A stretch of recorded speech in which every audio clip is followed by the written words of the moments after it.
आरोपी फोटो खींचने के बहाने खंडहर में लेकर गए 5,000 रुपए के लिए दोस्त ने ही रितेश की हत्या की। कराटे क्लास में साथ जाने वाले दोस्त ने ही 5,000 रुपए के लिए रितेश की हत्या की। पुलिस ने आरोपी को पुराने बस स्टैंड से गिरफ्तार किया। सोमवार को न्यायालय में पेश करेंगे।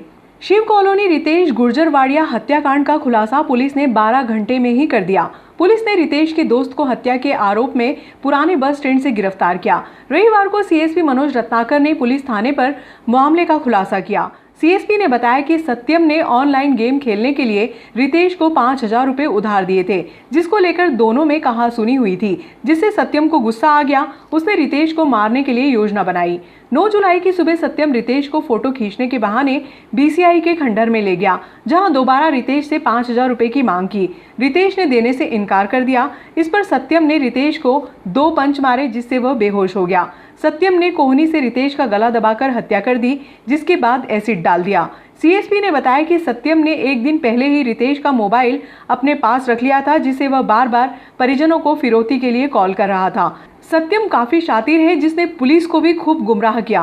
पूछताछ के दौरान 3 अन्य युवकों के नाम भी लिए हैं। पुलिस ने उनसे भी पूछताछ की। आरोपी सत्यम को पुलिस सोमवार को न्यायालय में पेश करेगी। दिनांक 9/6/2021 को नागदा क्षेत्राधिकार से नाबालिग रितेश के गुमने और उसके बाद उसके मर्डर हो जाने से इस पूरे घटनाक्रम में ट्रेस करने में श्रीमान एडीजीपी महोदय उज्जैन श्री योगेश देशमुख साहब, पुलिस अधीक्षक उज्जैन सत्येंद्र कुमार शुक्ला साहब, एडिशनल एसपी आकाश भूरिया साहब, हमारा और नागदा टीआई साहब श्यामचंद शर्मा जी और इनकी पूरी टीम के द्वारा ये प्रथम 12 घंटे में सफलता हासिल कर ली गई थी इस घटनाक्रम को स्पष्ट करने में। घटनाक्रम इस प्रकार था कि जो रितेश है 9 तारीख को ये कराटे क्लास में जाता हैगा और इसके साथ में रितेश के साथ में एक सत्यम और शुभम, ये तीनों कराटे क्लास में जाते हैं। सत्यम और शुभम भाई भाई हैं और रितेश इनका पड़ोसी है जो जिसका मर्डर हुआ। ये तीनों क्लास में गए वहाँ पे और शाम को 6:30 बजे वहाँ से ये छूटे। छूटने के बाद में फिर ये रितेश, शुभम और सत्यम ये बस स्टैंड पहुँचे और बस स्टैंड पे शुभम को उतारा और वहाँ से रितेश और सत्यम ये दोनों मोटरसाइकिल से योगेश मीणा के यहाँ भी गए। वहाँ पे कुछ बात करी, उसके बाद में फिर योगेश मीणा के यहाँ पुनः ये आए और रितेश को लेकर के सत्यम ये बोले चलो फोटोग्राफी करते हैंगे।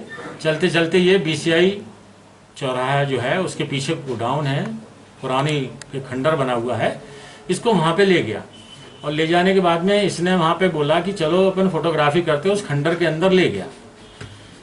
चूँकि सत्यम को रितेश से पैसे लेने थे 5,000 रुपये, जो पहले मोबाइल गेम खेलते थे और मोबाइल गेम खेलने के आधार पे इसने रितेश ने सत्यम से 5,000 रुपये लिए थे। तो 8 तारीख का ये घटनाक्रम था कि रितेश काफ़ी पहले से पैसे मांग रहा था, 1 महीने हो गया था। तो 8 को इनकी कुछ बहसबाजी भी हुई थी और बहसबाजी में गाली गलौज हुई थी। तो जो आरोपी है सत्यम, उसके दिमाग में ये पहले ही आ गया कि इसको मैं निपटाना है। और जब 8 तारीख को उसके क्रम में आया तो उसने बहुत भूमिका रची। 8 तारीख को यहाँ से मार्केट से एक उसने एसिड लिया जो लेटरिन वगैरह में साफ़ करते हैं, उसको ले जाके एक बोतल पहले ही उसने बिरला ग्राम में खंडरों में रख दी और फिर इसको कराटे की क्लास 9 तारीख को फिर ये उसको वहाँ पे छोड़ के और रितेश को लेकर के चलो फोटोग्राफी के बहाने से वो ले गया वहाँ खंडर में। और वहाँ पे खंडर में ले जाने के इससे 5,000 रुपये मांगे। जब इससे 5,000 रुपये मांगे तो इसने कहा नहीं है मेरे पास। आपस में गाली गलौच हुई, मारपीट हुई। मारपीट में इसने, क्योंकि कराटे ये भी जानता है सत्यम, इसने एक उसके 2 लात मारी, एक पेट में मारी, एक पैर में मारी, जिससे वो गिर गया बेहोश होके और फिर कोहनी से उसका गला दबा के उसकी हत्या कर दी। और जो एसिड पहले से छुपाया हुआ था उसको उसके मुंह पे डाल दिया ताकि उसका चेहरा से कोई पहचान नहीं पाए। अब क्या हुआ कि 9 तारीख को जब ये लड़का, और इसके बाद में फिर इसने रितेश का मोबाइल लिया और रितेश के मोबाइल से वहाँ से लेकर के आया बस स्टैंड पे सत्यम, और वहाँ से इसके फादर को फ़ोन लगाया, पिता को राधेश्याम को फ़ोन लगाया कि आपका लड़का मेरे पास है, आप 1 लाख रुपए दीजिए, नहीं तो आपका लड़का नहीं बचेगा। उस पर से वो पिता को, रितेश के पिता को लगा कि शायद कोई इसका दोस्त मजाक कर रहा है, तो उसने घर अपनी पत्नी को फ़ोन लगाया कि रितेश आया कि ये 8:30 बजे की घटना है। तो उन्होंने बोला नहीं, कराटे क्लास गया था, रितेश नहीं आया। फिर उन्होंने और दोस्तों यारों को, अपने रिश्तेदारों को लगाया कि पता करो पता करो। जब नहीं मिला तो जब तक वो बदनावर से यहाँ आ गया नागदा, उसका पिता मृतक का। यहाँ आने के बाद में उसने, चूंकि ये सत्यम और शुभम दोनों भाई हैं, इनके साथ गया था कराटे क्लास में, तो उनने उनसे भी पूछा, बोले नहीं हमें नहीं मालूम। फिर ये भी उन्हीं के साथ ढूंढने में लग गए, इधर ढूंढना उधर ढूंढा है। उसके बाद में फिर हमने सत्यम, जब थाने पर आके रिपोर्ट करी उनके पिताजी ने, तो सत्यम की फिर हम लोगों ने और शुभम की तलाश की। तो शुभम तो मिल गया, सत्यम नहीं मिला पहले तलाश में। उसके बाद में फिर इधर उधर तलाश करते रहे। और इस बीच में जब अधिकारियों को पता चल गया था, तो वरिष्ठ अधिकारी श्रीमान एडीजी साहब, एसपी साहब, एडिशनल एसपी साहब को थाना प्रभारी महोदय द्वारा मुझे जब ये अवगत कराया गया, तो इस घटनाक्रम को गंभीरता को देखते हुए बहुत सख्त मार्गदर्शन दिया गया उनके द्वारा। और मेरी जो गवर्नर हाउस में ड्यूटी, गवर्नर साहब की ड्यूटी थी और एडिशनल एसपी साहब की, तत्काल हमको वहाँ से सुबह ही वापस कर दिया गया कि इस मामले को गंभीरता को देखते हुए आप जाइए नागदा और इसको ट्रेस करिए। उसके बाद दिन भर करने के बाद में फिर ये सत्यम बाद में टीम को बस स्टैंड पर मिला, इसको लेके आए। फिर इसके द्वारा, ये भाई के द्वारा पहले कहानी ये रची गई कि साहब हम तो कराटे क्लास से आ गए थे, उसके बाद में हमने इसे बस स्टैंड छोड़ दिया था और ये एक साइकिल वाले के अज्ञात के पीछे बैठ के चला गया था। उसके बाद सीसीटीवी देखे, कैमरे देखे, तकनीकी आधार पर देखा, स्टोरी नहीं बन रही थी। फिर और हिकमत अमली से पूछताछ करी, तो इसने एक और किसी चावला का नाम लिया कि साहब उसके साथ छोड़ा था, उसको भी हमने बुला लिया, उसका भी नहीं पता चला। जब फिर ये झूठ बोला हमसे, मिलने जाए, फिर हमने कहा चलो घटना स्थल पे चलो, जहाँ हैंड ओवर करा था चावला को, वहाँ गए। वहाँ के बाद फिर सीसीटीवी कैमरे देखे, वहाँ भी इसकी कोई गतिविधि नहीं मिली। फिर इससे फिर हिकमत अमली से फिर पूछताछ करी, तो लास्ट में जाके ये इस बीच में इस लास्ट में जाके ये टूट गया कि साहब वो मैंने ही उसकी हत्या की है। और इसी बीच में जब ये चल रहा था, तो इसके भाई को, मृतक के भाई को, रोहित को पता चला कि बीसीआई में एक लड़के की डेड बॉडी पड़ी है। ये सूचना मिलते के साथ ही अतिरिक्त पुलिस अधीक्षक मैं, टीआई साहब, हम लोग वहाँ गए, तो वहाँ वही जो गुम इंसान था, रितेश जो है, अपहरण करा गया था जिसका, उसी की डेड बॉडी निकली। वहाँ से फिर बिरला ग्राम थाने के द्वारा वहाँ पर मौके की कार्रवाई की गई, एफएसएल टीम को बुलवाया गया, श्रीमान पुलिस अधीक्षक महोदय भी आए, घटनास्थल का निरीक्षण किया गया। और लगातार पूछताछ करने के बाद अंततः सत्यम ने ये स्वीकार किया कि उसने 5,000 रुपये इसको दिए थे और 8 तारीख को भी इससे गाली गलौज करी थी इसने, और कुछ अपशब्दों का ऐसा इस्तेमाल करा था इसने, जो कि सत्यम को दिल पे लग गई बात। और उसी समय इसने ठान लिया था कि इसको मैं मारूंगा। उसी के प्लानिंग के तहत वो एसिड ले गया, वहाँ पे खंडर में फोटोग्राफी करने के लिए ले गया और वहाँ ले जाके इसकी हत्या कर दी। और इस प्रकार से इस घटनाक्रम का खुलासा हुआ। और इसमें जो महत्वपूर्ण भूमिका रही, उसमें श्रीमान पुलिस अधीक्षक महोदय, एडिशनल एसपी साहब, टीआई साहब और थाने का पूरा स्टाफ, जिसका कि प्रेस रिपोर्ट में दे दिया गया है, इन सभी की सराहनीय भूमिका रही है।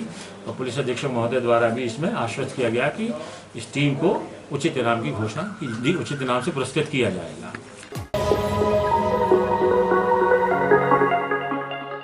डॉक्टर गहलोत ने कर्नाटक के राज्यपाल की शपथ ली। संविधान और विधि के परिरक्षण, संरक्षण और प्रतिरक्षण, कर्नाटक राज्य की जनता की सेवा और कल्याण के लिए प्रतिबद्धता के लिए आज डॉक्टर थावरचंद गहलोत ने कर्नाटक के राज्यपाल की शपथ बेंगलुरु भवन में ली, जिसमें राज्य के चीफ जस्टिस द्वारा डॉक्टर गहलोत को शपथ दिलवाई गई। इस दौरान मुख्यमंत्री बीएस येदियुरप्पा, पूर्व राज्यपाल वजुभाई झाला मंचासीन थे।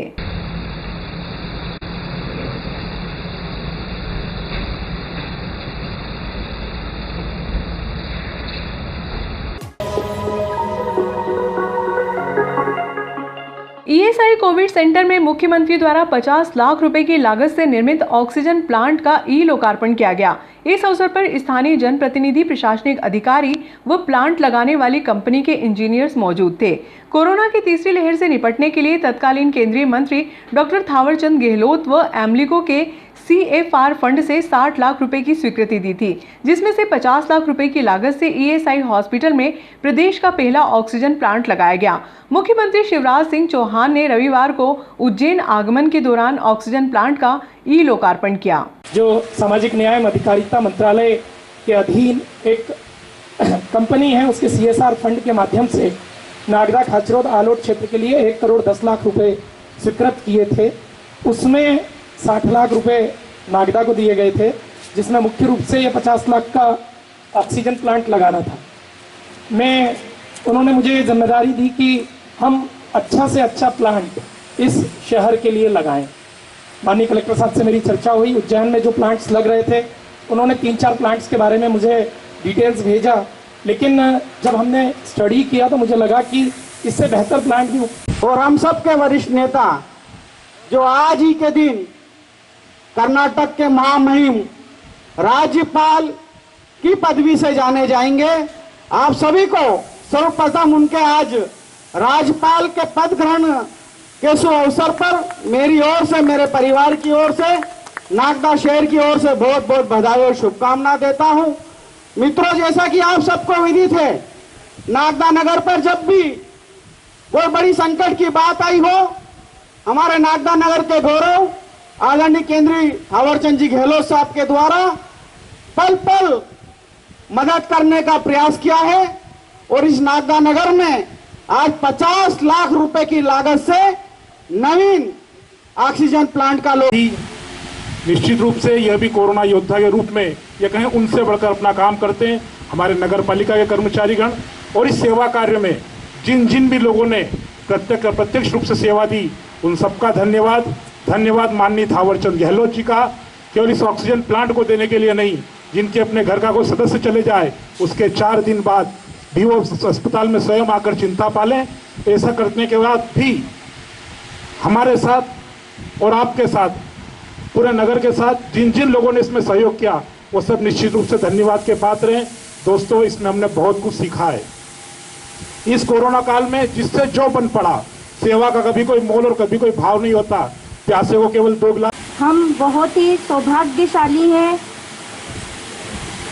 हमें थावरचंद जी गहलोत जैसे नेता मिले हैं जिनकी पहचान नागदा में नहीं, पूरे नागदा वासियों की पहचान पूरे हिंदुस्तान में करवाई है जिन्होंने। मैं धन्यवाद देना चाहती हूँ जो उज्जैन जिले का सबसे बड़ा प्लांट उन्होंने यहाँ पर सौगात दी। अभी आपके सामने कोविड के समय ऑक्सीजन के लिए कितनी जानें गई, लेकिन पहली लहर, दूसरी लहर और भगवान ना करे अगर तीसरी लहर आए तो हमारे नगर के नागदा वासियों तो कम से कम ऑक्सीजन के लिए नहीं। जनता पार्टी के पूर्व विधायक आदरणीय लाल सिंह राणावत जी, पूर्व कैबिनेट मंत्री आदरणीय सुल्तान सिंह जी, आदरणीय डॉक्टर तेज बहादुर सिंह जी, उपस्थित सभी भाजपा के वरिष्ठ नेतागण, यहाँ पर प्रशासनिक अमला, स्टाफ, राजस्व का, नगर पालिका का, बीमा अस्पताल का, यह बहुत बड़ी सौगात हम सबके लिए है। और विशेष धन्यवाद आदरणीय थावरचंद जी का है। मैं मोबाइल पर अभी लाइव टेलीकास्ट देख ही रहा था। आदरणीय गहलोत जी ने राजभवन कर्नाटक में शपथ ली है और ये हम सब के लिए गर्व और गौरव का विषय कि वो हम सबके बीच एक सरल व्यक्तित्व जिसने इस पूरे कोविड के दौरान अपनी अनूठी सेवाएं दी हैं, आज वो गवर्नर कर्नाटक चुने जा रहे हैं। इसके लिए मैं आप सबकी ओर से, शहर की ओर से, भाजपा की ओर से बहुत बहुत बधाई देता हूँ। सामने बैठे हुए मेडिकल, मेडिकल स्टाफ बैठा हुआ है, राजस्व का अमला बैठा हुआ है। आपने जो अभूतपूर्व काम किया है, ये अनूठा काम किया है, जिसकी सराहना जितनी की जाए उतनी कम है। मानो सूरज को एक दिया दिखाने के बराबर है। आपकी सहनशीलता को मैं प्रणाम करता हूँ, जिस पेशेंस के साथ केंद्रीय मंत्री परम आदरणीय थावरचंद जी गहलोत साहब की निधि से हमें मिली है। और एक ये सुखद संयोग है कि उसी समय माननीय गहलोत साहब बेंगलोर में कर्नाटक राज्य के राज्यपाल के रूप में शपथ ग्रहण कर रहे हैं। मित्रों, माननीय गहलोत साहब ने एक साधारण श्रमिक के रूप में अपने राजनीतिक सफर की शुरुआत करते हुए हिंदुस्तान की राजनीतिक क्षेत्र में जिस ऊंचाइयों को प्राप्त किया, मुझे लगता है कि माननीय गहलोत साहब भारत की संवैधानिक व्यवस्था में एक नई दिशा की ओर अग्रसर होने वाले हैं। मैं ईश्वर से प्रार्थना भी यही करता हूं, जहां उन्होंने केंद्रीय मंत्री के रूप में नागदा नगर को और प्रदेश को गौरवान्वित किया है, निश्चित ही मुझे विश्वास है। थोड़ा स्पष्ट करना चाहता हूं, क्योंकि बहुत सारे लोगों में कंफ्यूजन फैला हुआ है। ये बीमा का अस्पताल है, 1000 रुपया प्रति माह प्रत्येक मजदूर कटवाता है। लगभग 1 करोड़ रुपया प्रति माह यहाँ के 850 मजदूर बीमा अस्पताल को देते हैं, कॉरपोरेशन को देते हैं। इसी के तहत कॉरपोरेशन ने 87 करोड़ रुपया 87 करोड़ 44 लाख रुपया मध्य प्रदेश के सारे बीमा अस्पतालों को सुधार के लिए मशीनें लगाने के लिए सब किया है।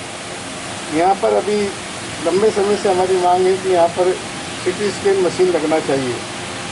आदरणीय मुख्यमंत्री जी ने, मध्य प्रदेश के लेबर के PS ने और लेबर मिनिस्टर ने कलेक्टर को इसके लिए लिख दिया है कि यहाँ पर CT स्कैन मशीन लगाई जाए और उसके लिए राशि बीमा अस्पताल की जो 87 करोड़ रुपया है उसमें से दी जाएगी। ये व्यवस्था कलेक्टर के कर उद्देश्य को लेकर इस हॉस्पिटल का निर्माण किया गया था। आदरणीय जेठिया जी के कार्यकाल में इस जमीन का, इस बिल्डिंग का और इस हॉस्पिटल का निर्माण हुआ था और उस टाइम मैं सोचता हूँ ये मध्य प्रदेश में सबसे अच्छा बीमा हॉस्पिटल बना था।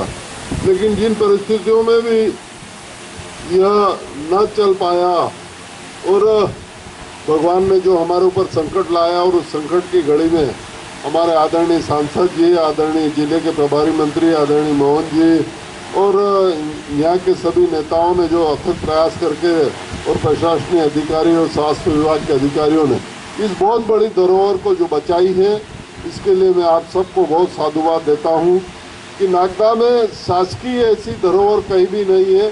आज इतनी लंबी चौड़ी जहाँ सब पूरी टोटल व्यवस्था है, लेकिन इस धरोहर को बचाने के लिए हमारा सबका दायित्व बनता है कि हम उपस्थित हमारे नगर पालिका उपाध्यक्ष सज्जन शेखावत जी, आज हमारे लिए बड़ी प्रसन्नता की बात है कि आज के दिन माननीय थावर चंद जी राज्यपाल के रूप में शपथ ले रहे हैं।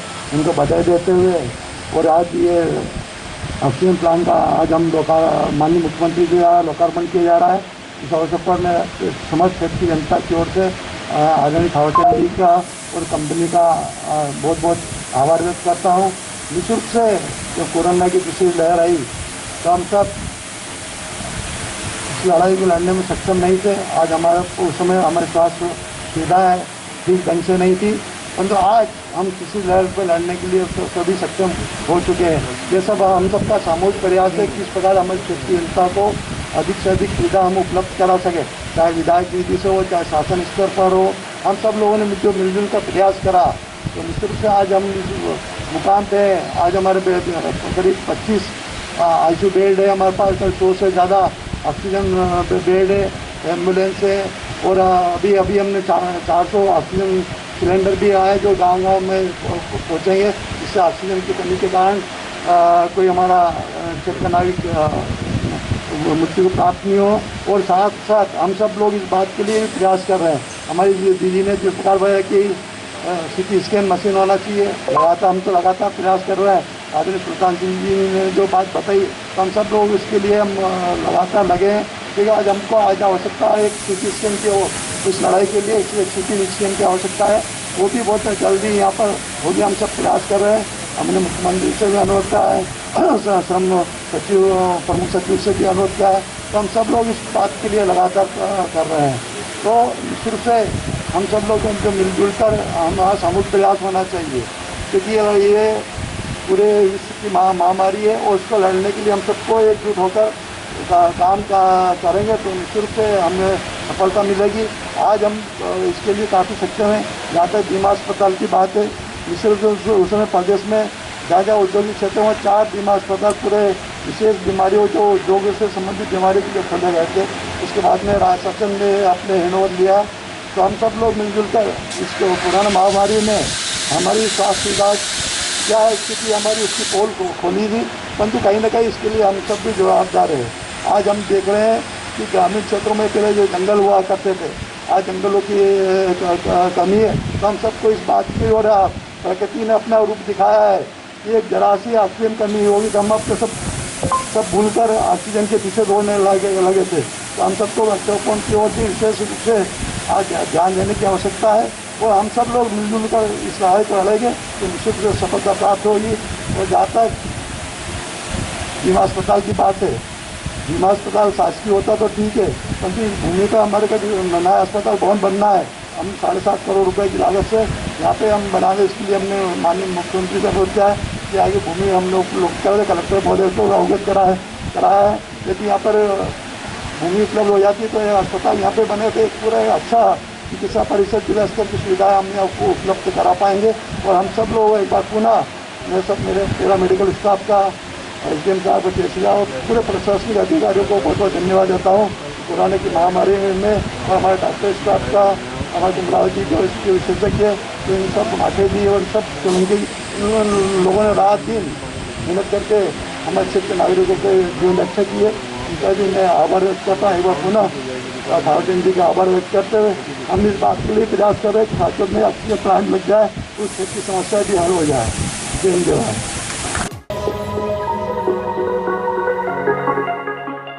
कृषि उपज मंडी में अज्ञात बदमाशों ने चोरी की वारदात को अंजाम दिया। नाली के रास्ते लगभग 5 क्विंटल सोयाबीन चुरा ले गए। अनाज व्यापारी ने मंडी अधिकारियों को अवगत कराने के बाद पुलिस थाने में शिकायत दर्ज करवाई।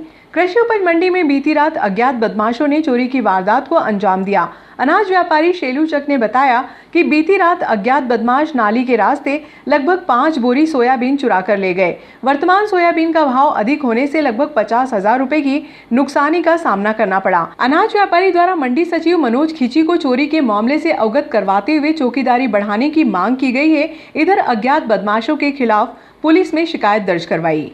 कृषि उपज मंडी में सोयाबीन चोरी का मामला सामने आया, क्या पूरा मामला?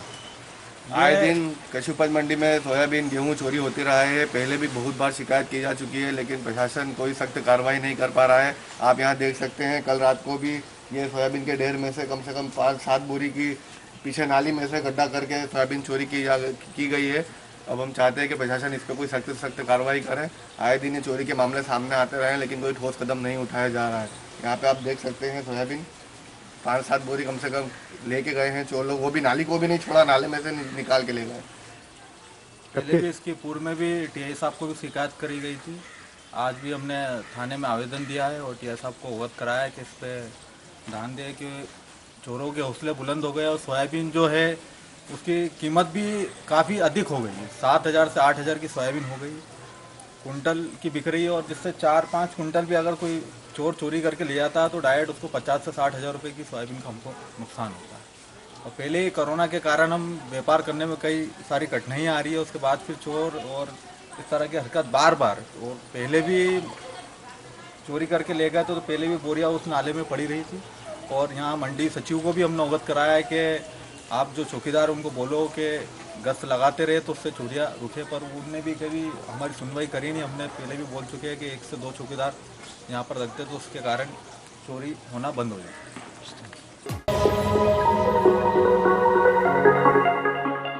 प्रधान आरक्षक विनोद माली का जन्मदिन पुलिस थाना परिसर में मनाया गया।